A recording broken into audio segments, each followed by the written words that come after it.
garden of the world we'd outgrown, and decided we'd never again stand alone. Why lift up a finger? Why carry the weight when a three-armed companion can settle the plate? We programmed the handy to handle the chore, to sweep up the dust and to lock up the door. But we didn't just automate labor and grind. We outsourced the growth of our limited prime. The struggle was long, the struggle was real, the thing that shaped human minds into steel. But the engineer's pencil was heavy and slow, designing a world where the spirit won't grow. We coded out friction, we coded out pain, and in doing so, stunted the reach of the brain. A soft metal god for a soft-hearted race, wiping the sweat from a motionless face. So we're building the cradle that turns to a grave, in a kingdom of comfort where the master's the slave. A howdy-do neighbor and a cup of warm tea, while we drift further out on a motionless sea. We programmed our weakness, we patented rest,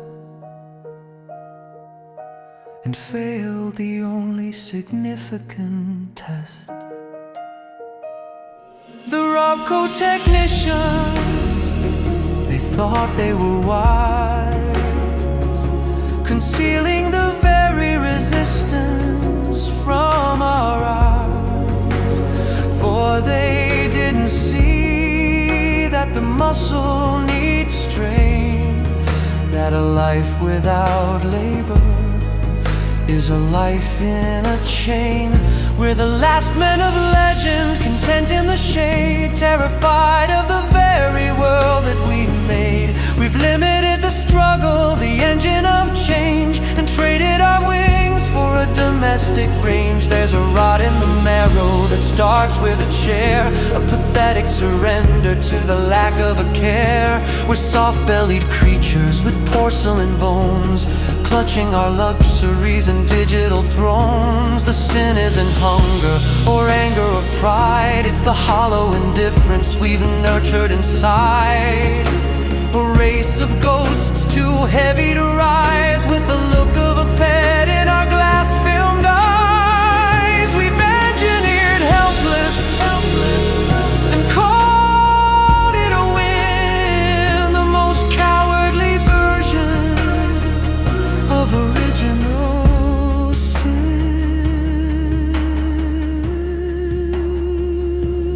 When the bombs finally fell and the sky turned to lead, we looked to our servants and stayed in our bed. We'd forgotten the way to survive in the cold, having traded our grit for the stories we're told.